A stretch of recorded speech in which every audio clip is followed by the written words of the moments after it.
नमस्कार मित्रांनो, आज आपण बघणार आहोत chapter 9 that is for loop in Java. आधी तर बघूयात लूप कशाला वापरतो. लेट्स सपोज मी तुम्हाला नंबर्स प्रिंट करायला लावले फ्रॉम 1 to 10. सो तुम्ही काय करणार, system dot out dot println 1, system dot out dot println 2, similarly 3, 4, 5. So तुम्ही 10 लाईनीचा कोड तर लिहून टाकाल. बट मी तुम्हाला जर सांगितलं तुम्हाला 100 लाईन्सचा कोड लिहाल, तुम्हाला 1 to 100 प्रिंट करायचा आहे, 100 लाईन्स प्रिंट करणार तुम्ही नाही.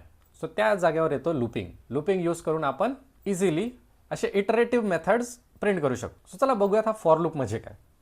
आधी बघणार आपण त्याचा सिंटॅक्स. सो फॉर लूप लिहिण्यासाठी आपण पहिले कीवर्ड वापरणार फॉर, त्यानंतर पॅरेंथेसिसमध्ये आपण सर्वात आधी लिहिणार इनिशियलायझेशन करणार, त्यानंतर मध्ये आपण टाकणार कंडिशन आणि लास्टला आपण टाकणार ऑपरेशन्स. सो ह्या इनिशियलायझेशन म्हणजे काय, कंडिशन आणि ऑपरेशन्स म्हणजे काय, एक्झाम्पल घेऊन समजूयात. इथे आपण इनिशियलाइज केला आहे इंट आय इक्वल्स टू 0 पासून तो जाणार 5 पर्यंत आणि इथे इन्क्रिमेंट ऑपरेटर वापरला. इथे आपण कोणते पण ऑपरेशन्स परफॉर्म करू शकतो.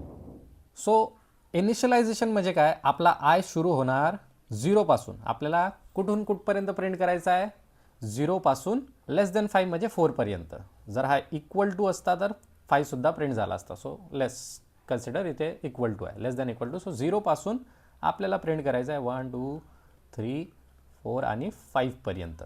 सो हा आपला चालणार 0 पासून ते 5 पर्यंत. आपल्याला इथे मधात सांगायची गरज नाही, आपण सांगितली आहे रेंज कुठून कुठपर्यंत, तर 0 पासून 5 पर्यंत. काय करायचं आपल्याला, इथे एक एकनी वाढत जायचं आहे. 0 पासून 1 पर्यंत, 2 वर जा, 3 वर जा आणि 4 वर जा, नंतर लास्टला 5 वर. सो याला म्हणतात आय प्लस प्लस, म्हणजे आपण इन्क्रिमेंट करणार एका एकाने. त्यात काय करायचं आपल्याला, system dot out dot println आपल्याला आय प्रिंट करायचं आहे. So let's take i. आपल्याला कुठून सुरू करायचं आहे, 0 पासून. सो आयमध्ये आपण स्टोअर करणार 0. So for i equals to 0 काय करणार, तो सर्वात आधी प्रिंट करणार आय. सो आय काय आपला 0 म्हणजेच 0 प्रिंट करणार. मग होणार आपला आय 1. परत इथे जाणार 0 पासून 1 पर्यंत. काय करायचं होतं आपल्याला, आय प्लस प्लस. सो 0 पासून गेला तो 1 वर, 1 वर गेला. आता परत आपल्याला प्रिंट काय करायचं आहे, 1. आय म्हणजे 1. आता आपला आय 1. आय आता परत एकाने वाढवायचा आहे आणि तो होणार 2. तो काय करणार, प्रिंट 2. तसंच आय परत एकाने वाढणार आणि होणार 3. काय इथे काय होत आहे, आय प्लस प्लस होत आहे ॲट ईच स्टेप. परत तो 3 प्रिंट करणार. तसंच आय इक्वल्स टू 4 वर काय प्रिंट करणार, तो 4. आणि आय इक्वल्स टू 5 वर तो प्रिंट करणार 5. आणि अशा प्रकारे आपला 0 to 5 प्रिंट होणार फक्त 2 लाईन्समध्ये. Got it. चला अजून एक्झाम्पल बघूयात. इथे आपण आय इनिशियलाइज केला आहे 0 पासून आणि तो जाणार आहे 10 पर्यंत. सो आपली रेंज काय आहे, 0 to 10 पर्यंत. आणि आपल्याला इथे काय ऑपरेशन परफॉर्म करायचं आहे, i is equals to i plus 2. I is equals to i plus 2. So i हा 2 2नी वाढत जाणार. 2 2नी म्हणजे 0 प्लस 2 किती होणार, 2. 2 प्लस 2 किती होणार, 4. 4 प्लस 2 6. 6 प्लस 2 8. आणि 8 प्लस 2 10. सो असा हा आपला फॉर लूप चालणार आहे. आणि आपल्याला काय प्रिंट करायचं आहे, आय प्रिंट करायचं आहे. सो चला डायग्राम बनवूयात. आय इक्वल्स टू 0 पासून सुरू करणार आहोत. So for i equals to 0. आता 0 आहे, तो काय करणार, प्रिंट करायचं त्याला, आय प्रिंट करणार. सो असणार आपला आउटपुट. सो तो प्रिंट करणार 0. नंतर फॉर आय इक्वल्स टू 1. 1 नाही, आपल्याला इथे ऑपरेशन परफॉर्म करायचं आहे आय प्लस 2. सो इथे आय प्लस 2 किती होणार, i is equals to i plus 2. So आपला 0 वरून जाणार तो 2 पर्यंत, कारण आपला आय होता 0. 0 प्लस 2. सो आता झाला तो 2 झाला आहे. तो आपल्याला आय प्रिंट करायचा आहे 2. परत फॉर आय इक्वल्स टू, आता परत तो 2नी जम्प करणार, म्हणजे आपला आय का होणार 4 प्रिंट कर. तसाच फॉर आय इक्वल्स टू 6 तो करणार 6 print. I equals to 8 print होणार. आणि आय इक्वल्स टू 10 प्रिंट करणार. आणि लास्टला इथे आपली कंडिशन जेव्हा आय इक्वल्स टू 12 होणार. So i equals to less than equals to 10. जेव्हा आपला आय 12 झाला, आपली ही कंडिशन झाली फॉल्स. सो तो या फॉर लूपच्या बाहेर पडणार. सो आपल्याला आउटपुट मिळणार 0 to 4 6 8 आणि 10. Got it. परत एक्झाम्पल बघूयात काउंटडाऊनवाला. इथे काय करायचं आपल्याला, आय इनिशियलाइज करायचं आहे 5 पासून. सो आपला आय आहे 5. So for i equals to 5 काय करायचं आहे आपल्याला, 0 पर्यंत जायचं आहे. सो रेंज काय झाली आपली 5 पासून ते 0 पर्यंत. समजत आहे. आणि आपल्याला काय करायचं आहे, आय मायनस मायनस म्हणजे एका एकाने मायनस करायचं. 5 होणार 4, 4 होणार 3, 3 होणार 2, 2 होणार 1 आणि 0. So for i equals to 5 काय करायचं आपल्याला, आय प्रिंट करायचं आहे. सो आपल्याला प्रिंट करावं लागेल 5. फॉर आय इक्वल्स टू मग काय करायचं आहे, आय मायनस मायनस. सो इथे होणार आय मायनस मायनस म्हणजेच 4. काय करायचं आहे, 4 प्रिंट करायचं आहे. परत आय मायनस मायनस होणार आय इक्वल्स टू 3. 3 काय सध्या सॉरी इथे 4 यायला पाहिजे आणि इथे 3. I equals to 2. 2 तसंच होणार 1. इथे ग्रेटर दॅन इक्वल्स टू नाही लिहिला आहे म्हणून तो आपला फॉर लूप चालणार 1 पर्यंतच. मेक शुअर तुम्ही इथे लक्ष द्या. ग्रेटर दॅन इक्वल्स टू म्हटलं आहे तर 0 इन्क्लुडेड आहे आणि जर नसेल म्हणजे आपला फॉर लूप 1 पर्यंतच चालणार. सो इथे आपला आउटपुट येणार 5 4 3 2 1.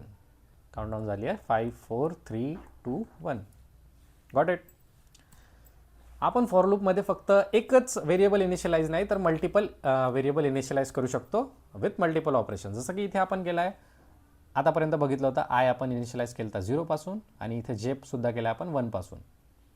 मेक शुअर तुम्ही कंडिशनमध्ये लॉजिकल ऑपरेटर्स वापरा, कारण यानेच तुमचा फॉर लूप व्हॅलिड होणार आणि 2 कंडिशन्स जॉईन करता येईल. इथे एकतर अँड येणार ऑर येणार आणि इथे लास्टला तुम्ही इन्क्रीमेंट डिक्रीमेंट किंवा जे ऑपरेशन्स तुम्हाला परफॉर्म करायचे आहेत ते लिहावं लागतील. So let's see for this for loop I आणि जेचा एक बनवूया. सो आयमध्ये सर्वात आधी स्टोअर केला आहे 0. 0 पासून इनिशियलाइज होणार आहे.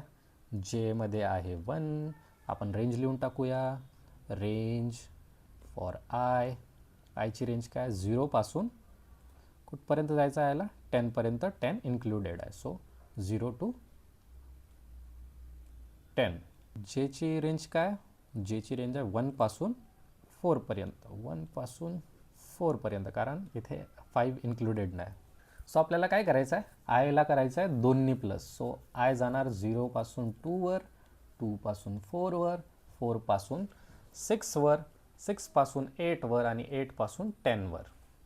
आणि जेला काय करायचं आहे प्लस प्लस. जेला प्लस प्लस म्हणजे 1 पासून तो जाणार 2 3 4 4 पर्यंतच बस.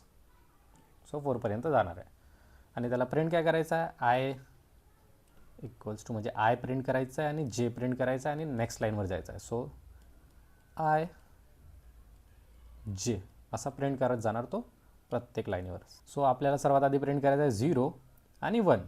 त्यानंतर 0 काय होणार 2 होणार कारण आय प्लस 2 आहे. सो 2नी वाढवा 0. 0 झाला 2. जे काय करणार जे प्लस प्लस. सो आय होणार सो जे होणार 2.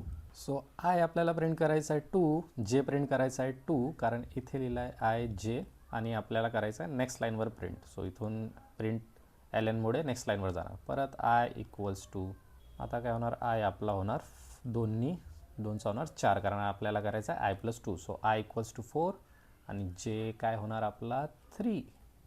सो 3 मग आय होणार आपला 6, जे होणार आपला 4. सो इथे ही कंडिशन होणार स्टॉप कारण आपण वापरला आहे अँड ऑपरेटर. कारण याच्यानंतर आय इक्वल्स टू 8 तर करेक्ट आहे, बट जे 5 इथे ही कंडिशन होत आहे फॉल्स कारण आपला 5 आपण इन्क्लूड नाही केला आहे आणि इथे स्टॉप केला आहे. सो आपला आउटपुट असणार हा वरचा 0 to 6. Got it. चला आता बघूयात नेस्टेड फॉर लूप काय असते. सिम्पल असतो. एका फॉर लूपमध्ये मल्टिपल फॉर लूप्स किंवा फॉर लूपच्या आत अजून फॉर लूप वापरणे. सो या फॉर लूपच्या आत आपण जर फॉर लूप वापरला सो याला म्हणतात nested for loop. Nested for लूपला आपण यूज करणार आहोत पॅटर्न्समध्ये. सो मेक शुअर तुम्ही पॅटर्न्स नक्की बघा कारण तिथे आपण कोडिंग करणार आहोत. आय होप तुम्हाला नेस्टेड फॉर लूपची आयडिया आली आहे कारण फॉर लूपच्या आत आपण फॉर लूप वापरला तर त्याला म्हणतात nested for loop. So next चॅप्टरमध्ये आपण हा नेस्टेड फॉर लूप वापरणार आहोत. आता बघूयात एक मस्त एक्झाम्पल ज्यात आपण इनिशियलाइज केला आहे आयला 10 पासून आणि आय होणार लेस दॅन 5. अरे इथे गडबड दिसतं. आपली आय इनिशियलाइज झाला आहे 10 पासून आणि आय हा लेस दॅन 5 सांगत आहे. अरे इथे 10 आहे, हा 10 इज लेस दॅन 5. इथेच कंडिशन ही फॉल्स झाली आहे. सो हा फॉर लूप वर्क करणारच नाही. सो इथे कंडिशन फॉल्स झाली आहे, म्हणून हा फॉर लूप कधी वर्क करणारच नाही. मेक शुअर तुम्ही तुमचा इनिशियलायझेशन, कंडिशन आणि त्यानंतरचं ऑपरेशन्स नीट विचार करून लिहा. सो आज आपण बघितला फॉर लूप, एक छोटीशी आयडिया घेतली आहे. नेक्स्ट चॅप्टरपासून आपण बघणार आहोत पॅटर्न्स, आणि त्यात आपण फॉर लूप्ससोबत खूप खेळणार आहोत, कारण ते सगळा खेळ फॉर लूपचाच आहे. सो मेक शुअर तुम्ही त्याला चेकआउट करा आणि त्याला मिस करू नका.